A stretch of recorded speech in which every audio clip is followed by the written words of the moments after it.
regular.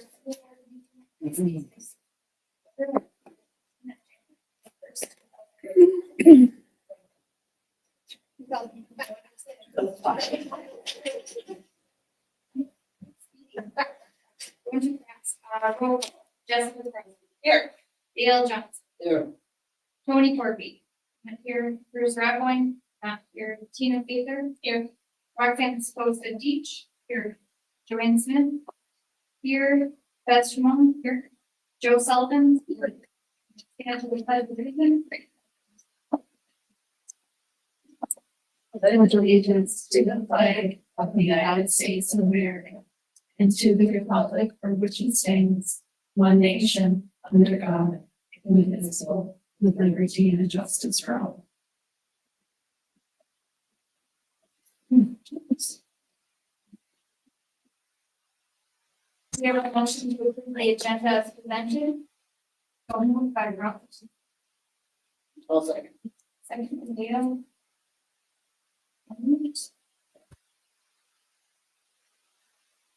For the agenda as presented, motion by Roxanne, seconded by Dale. All those in favor say aye. Aye. Opposed?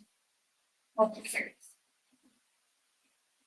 And now move on to open forum with elder students of the month.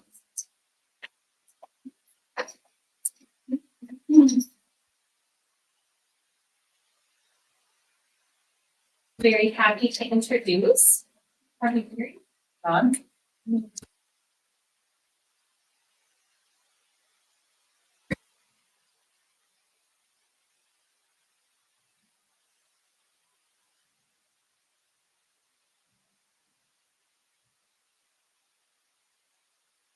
very honored to introduce our January Health Students of the Month. We'll start with Kendra Halstead. Kendra enjoys girls swimming and diving, Minnesota Honor Society, track and field, and girls basketball. During her free time, she enjoys hanging out with friends and being outside. Some of her hobbies are snowmobiling, four-wheeling, and she loves to be on the lake or at the beach. She also loves to sit in bed and relax. Her future plans include exploring a 2-year program in HVAC and refrigeration at Northwest Technical College. Mr. Sandberg wrote this about Kendra. Kendra is a very deserving student of the month. She's a true role model for younger students. Her work ethic, drive, and attitude is unwavering. She always comes to class prepared and ready to learn. She always has a positive attitude and a smile every day. It has been a joy to get to know Kendra in the past several years. She will be a positive member of society in her next chapter in life. Congratulations to our January Elk Student of the Month, Rick Smith.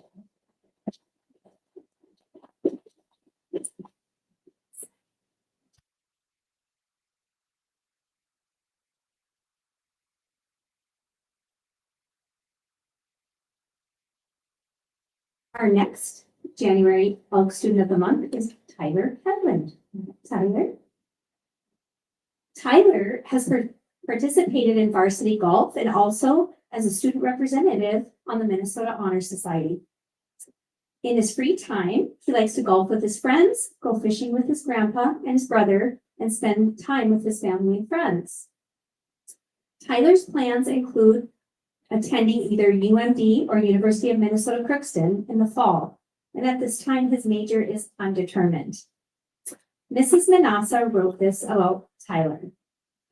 I have been fortunate to have Tyler as a student in my math class for 2 consecutive years. It has been a true joy to witness his growth, both academically and personally during this time. Tyler's ability to grasp concepts quickly is impressive, but what truly sets him apart is his dedication and work ethic. He consistently puts forth the effort outside of the classroom to ensure he not only understands the material, but excels at it. With his natural intelligence, perseverance, and determination, I have no doubt that Tyler will achieve great success in his future endeavors. Congratulations to Tyler Hedlund.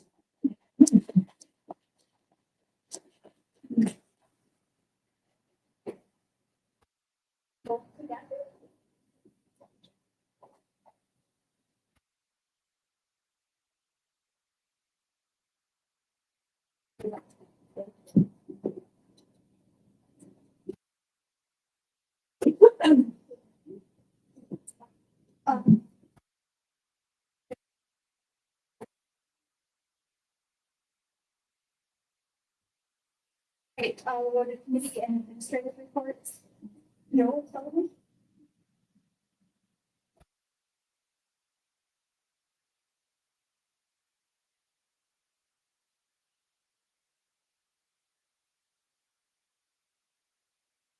Let's see. I'm going. He's been asking. Alrighty, so the Falls High School recently held the first annual door decorating contest and Winter Wonderland. The contest featured multiple categories with first, second, and third place prizes.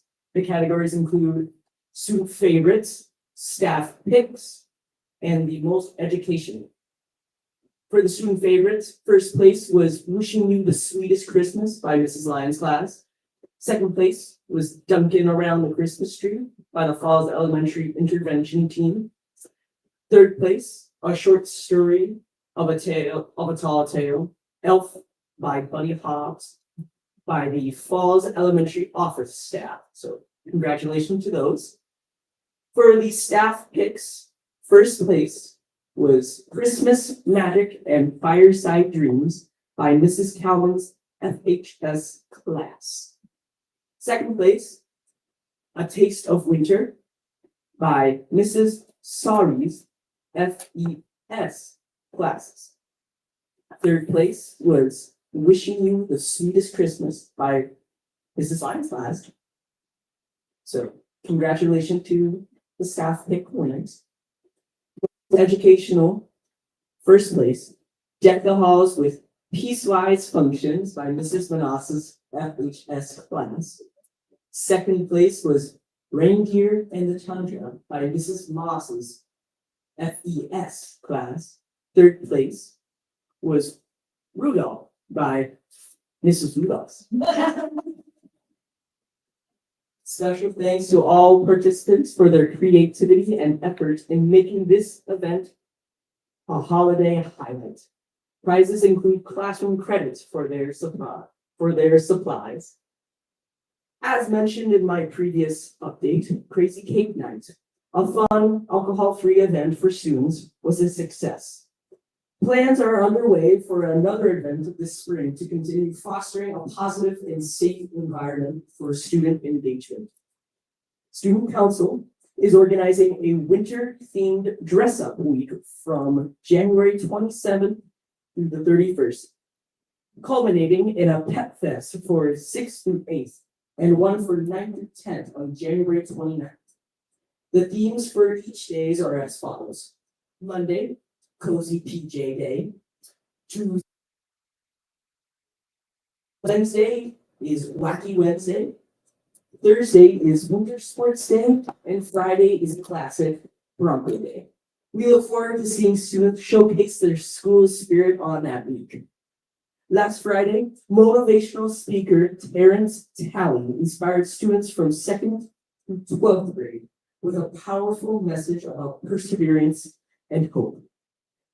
His talk encouraged students to tackle life's challenges, pursue their goals, and remember that they are never alone. Talley's mission to spread empowerment and hope left a lasting impression on our students and staff alike.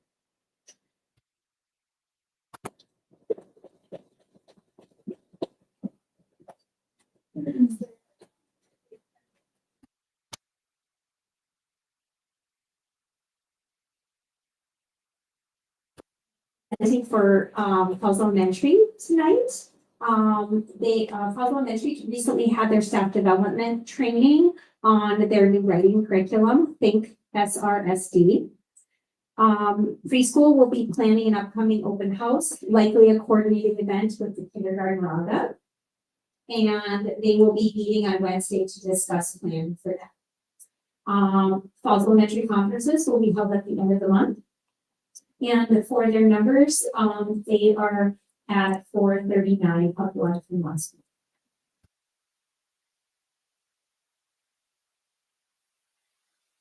Your report.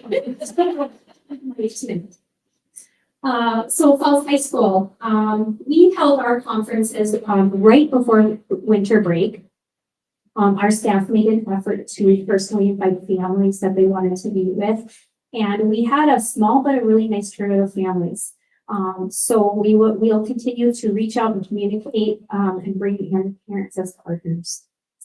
As Joseph mentioned, we're gearing up for Winter Sports Week, January 27th through 31st. A lot of excitement around that. We are planning a 6 through 8 Pet Fest and then a 9 through 12 Pet Fest. So we want to give some leadership opportunities to our younger students. As Joseph mentioned as well, Terrence Talley visited Falls High School, and he also did 6 through 8 presentations, 9 through 12, and grades 2 through 5. And Terrence was a student leadership request. They really wanted someone to come in and help us work on school relationships and foster a feeling of respect in our school community. And he generously paid for the event. We partnered up with them, and we were able to bring Minnesota Honor Society Student Council, Kate, and our small leadership group together with Terrence for a lunch, paid for by Minnesota Honor Society, so that he could have some personal time with them to again talk about our everyday impact as student leaders on each other and our school community. And this was very well received by the kids as well as the staff. During our workshop day yesterday, we had a wonderful handle with care presentation by Superintendent Sherbone. This was an overview of the notification process that we now have in the event that a child experiences a traumatic event. We want to alert staff on a need-to-know basis without sharing confidential details to be aware of signs and symptoms of stress in children who are going through something. We also had a session with Tom here. He is an author, he's a presenter, former teacher, and former school leader. He presented to us on how school culture impacts learning, that relationships matter, and his motto, every kid is a success story waiting to be told. And we really enjoyed his workshop. It was very interactive. We will be seeing him again in August before school starts. We wrapped up the end of the semester yesterday, so tomorrow brings a new beginning. We are working on graduation checks for our seniors. This is their last semester of high school, so it's a big milestone in their life. And currently we are working hard to update our registration forms for classes for next year.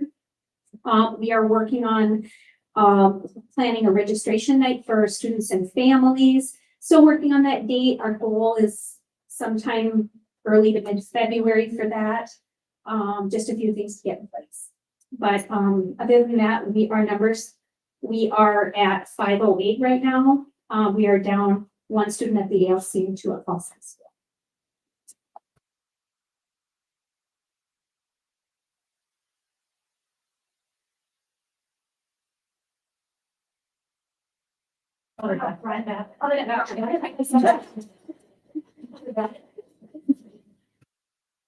Overall, again, it's going well. We had Christmas screening scheduled for Monday, and of course, with the weather, we had to cancel it. So that kept, so we will be rescheduling that. We had about 16 to 18 kids planned to come, so it wasn't a huge group like we do in the fall, but we did. And we also had 2 kids that would be swimming this Monday and Tuesday. Monday we weren't scheduled because there's no school day. We canceled today because of no school. Right now, I had was invited to the table to plan an event for our community. I try to always collaborate with groups to keep costs down. And so AEOA, Friends Against Abuse, there's 2 entities from the county, Community Ed, Cape, and the library have all come together. And we are going to have an event April 12th. That's our plan. It could change, but we are planning on character. We are going to have, going back to bike rodeo. So we have it So hopefully law enforcement can also partner with us. We also are going to have different stations set up for kids. We are gonna start at the library. We're gonna try to. So we are planning story hour for in the morning, and then from 10 to 11, and then 11.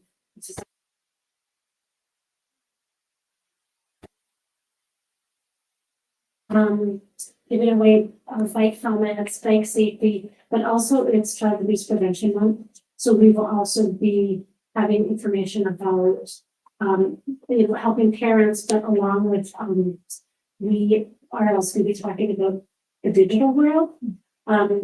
Kate has gone into the 4th and 5th grade, and we saw a big difference when we talk about phones and electronics from 4th to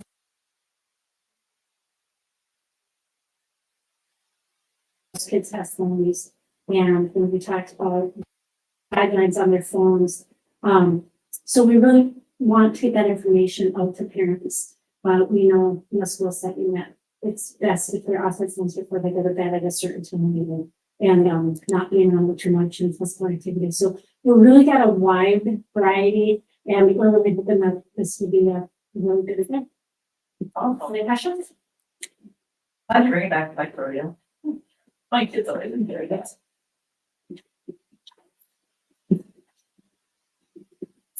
Tim has 2 games going on at the arena and one at the high school, so we should not be doing that. First, before I start, I want to recognize that it is Paraprofessional Week, and that is an important week. As we know, paraprofessionals work very hard within our school district, and sometimes I refer to them as the jack of all trades. They really work in many facets within our school community. So I just want to read a post that we posted today on behalf of our paraprofessionals. This week is a time to celebrate and recognize the invaluable contributions of paraprofessionals in the educational landscape. These dedicated individuals play a vital role in supporting students, teachers, and the overall learning environment. Their hard work, compassion, and commitment to fostering an inclusive atmosphere ensure that all students receive the attention and assistance they need to often go above and beyond, offering personalized support, helping to implement educational plans, and create meaningful connections with students. Their ability to adapt to diverse needs and challenges. As we honor Paraprofessional Week, let us acknowledge the hard work and dedication of our amazing paraprofessionals at ISD 361. They are heroes and true student-centered champions in education, and their impact resonates far beyond the classrooms. Thank you, Falls Elementary, Falls High School, and Alternative Learning Center paraprofessionals for your tireless efforts and unwavering support. You are greatly appreciated by your colleagues, students, and families in school district. Congratulations to our paraprofessionals, and thank you. Over the last week, I had the privilege of attending the MSBA conference with the school board. It's a opportunity for the school board to work with their district administrators and attend a conference to grow and learn together and also get to know each other. So it was a privilege to attend this conference with you. And I think some of the areas that really resonated in our time together with the school board, Principal West and myself, the focus of our keynote speakers was really about culture and climate within a school district and how the school board operates, in addition to the partnership that you have with your superintendent and district staff. Some of the areas that we studied while we were there, there was a vast array of sessions that we could attend, and there was truly not enough. But some of the sessions that we attended had to do with school attendance and truancy, out with it, behaviors and mental health, in addition to AI in our schools, negotiations, how school boards and superintendents have healthy relationships and operate together and moving the district forward, in addition to testimony for legislation and cell phone use and district policies. Those are just a few of many that we attended. And we tried really hard to disperse and attend a wide array so we could really bring back a number of different sessions together, and we'll address those sessions during our retreat in February. So thank you. It was a privilege to attend the retreat or the MSB Leadership Conference with you. As we move forward, I want to give a brief update on the referendum design project. We will be having, Nexus will be joining us in February virtually to give you a robust overview of where we're at. So we also have the opportunity to allow our community to get updated information of where we're at in the design process. We're also going to be implementing some brief snapshot commercials that will come out so we can give the community a look snapshot to what's happening in our work sessions behind the scenes. Those will be shared on our website in addition to social media posts. But a robust presentation will happen at our February board meeting. Right now, as I can update you as of today, the stadium design has been completed. We're in the process, our bonds have gone to sale and been sold. So right now we are, the projected date for RFPs, that's where we go out and get bids from the people who are being asked to do the work. The construction companies and designers will come in with bids in the beginning of February is our slated tentative timeline for the stadium. First area in the referendum that will be construction and design started. Next on the docket, we are very close to finalizing completion of Falls High School in addition to Bronco Arena. We've got 1 to 2, possibly more user group sessions to hold in order to finalize those few areas. And once we do, those will also get ready to go out to bid. Our third building that we're really looking at, and it's taking a little bit longer because we have the ADA compliance component and there's more construction that's going to happen there than necessarily will happen at the stadium, Bronco Arena, and Falls High School. The implementation of embedding the elevator has changed the trajectory of the construction a little bit, so those plans are taking us a little bit longer. Yes, Falls Elementary. So plan for an overview of a more in-depth overview of the access to the region virtually. As you know, the last 48 hours have created some interesting challenges for us. And I want to recognize the people behind the scenes that have worked really hard under some of tough circumstances when it comes to cold weather processes and the call for snow days versus severe weather wind advisories. We got a great amount of feedback. We received a ton of positive feedback, and we also received feedback that also areas that people would like us to revisit and talk what is a snow day versus what is a wind chill day. So the administrators and I are going to be taking a look at that and also getting some feedback from our teachers. But we did ask their teachers to reach out to us today and let us know what they received from families and those students. And we've gotten some really amazing pictures of kids doing their choice boards at home. We received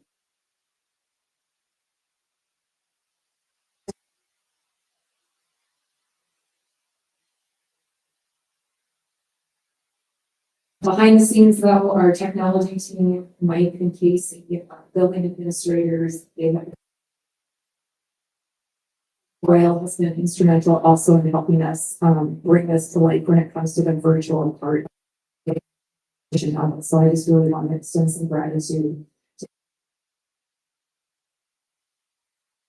Next, I want to just let you know that I am currently working with CISO on the projections for fiscal year 26. And we are going in the right direction. I'm actually looking forward to what I'm currently seeing for projections that are coming at us.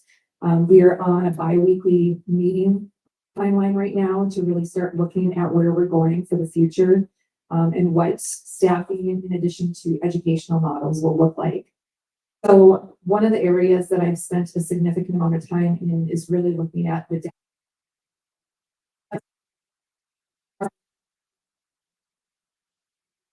how we're looking at enrollment, truancy, absenteeism, also talking to our families. We're not currently, their students are currently not attending their member district.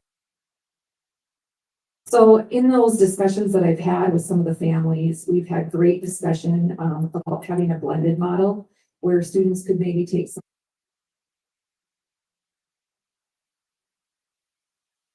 also take some internal classes here with us. So when we talk about college in the classroom, we talk about looking at opening our own online classes. So kids have a greater opportunity not only for looking at remediation, but also for expanding different classes. Fashion design to snapshots and introductions of the medical field, in addition to having partnerships with our local partners. So when we talk about work-based learning, what do we have out there in collaboration? Right now, we're working with Rain Lake Medical Center. We've had conversations about future possibilities with Shannon's. So we're really looking at some different options that we're going to be bringing to a greater discussion. I'll be talking to you more about this at our retreat. Our building principals and our staff have been working really hard behind the scenes, talking about some new, fresh ideas and how we need to change the trajectory of where we're going with education. It is one of the sessions that I did attend down at MSBA, and it was called From Books to Bites. And we're seeing most of the schools start bringing on either a hybrid model or starting to look at having an online model within their own school. And it's usually rolled out in phases where they're working with their own students first.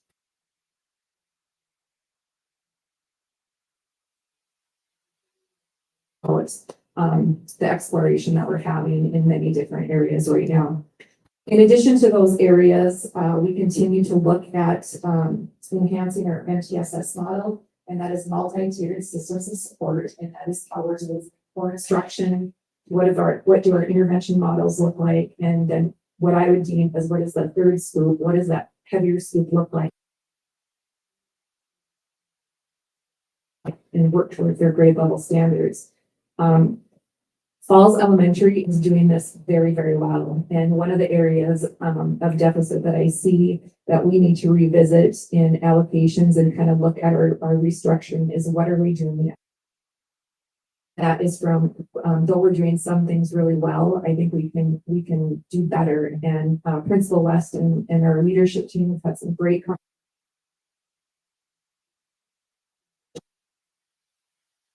offerings also for those kids who need to push beyond mastery at grade level standards.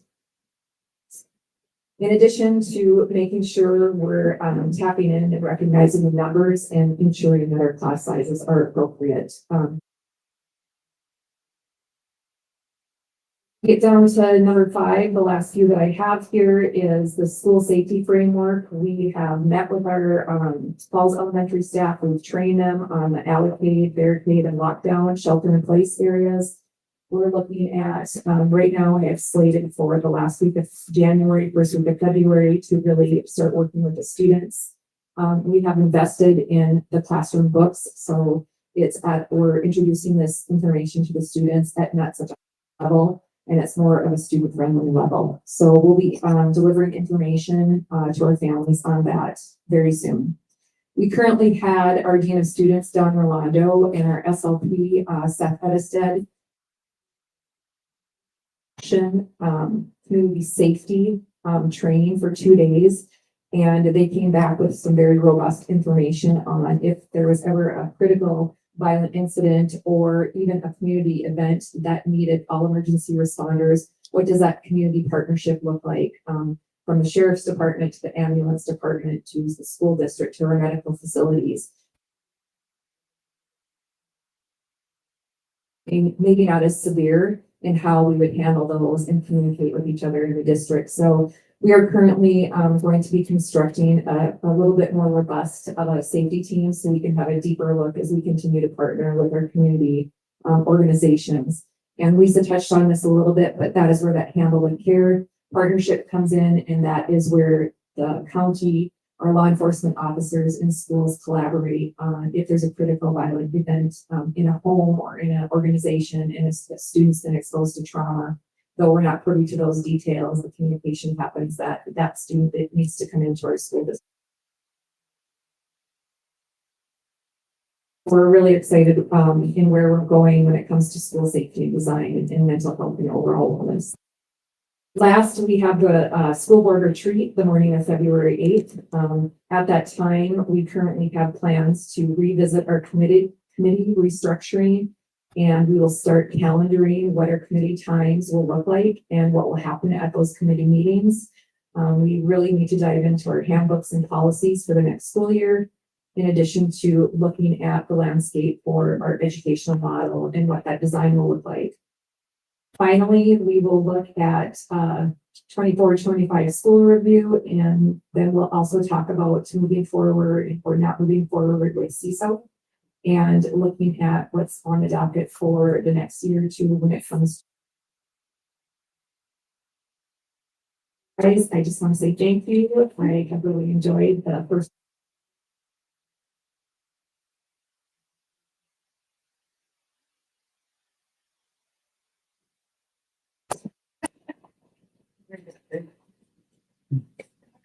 Do I have a motion to approve the consent agenda as presented? I'll second. The motion by Jessica, by Roxanne to approve the consent agenda as presented. All those in favor? Aye. Opposed? Motion carries.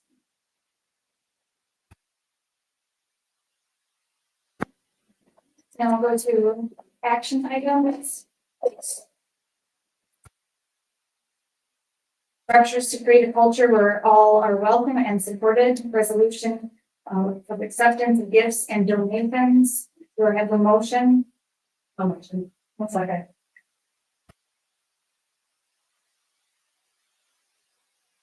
Policy 706 establishes the guidelines for the acceptance of gifts or donations to the district, whereas the International Falls School District Board encourages the support of the district's educational programs through gifts or donations that meet the goals and objectives of the school district.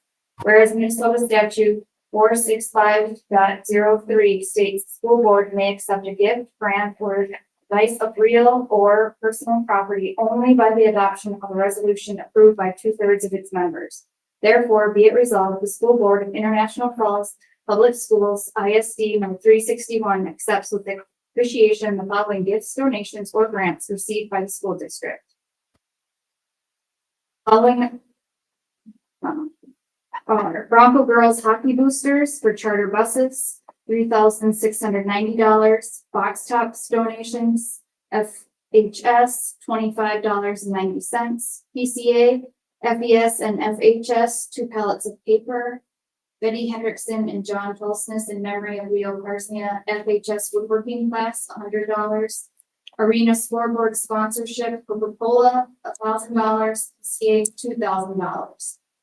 United Way with help from International Falls Rotary, Ruby's Pantry, Benevolence Fund, PCA, Ronnie's Baptist Community Center, and International Falls ED, 50 pairs of snow pants, 55 winter hats, 55 pairs of mittens and gloves. Great, all those in favor? Aye. Opposed? Motion carries.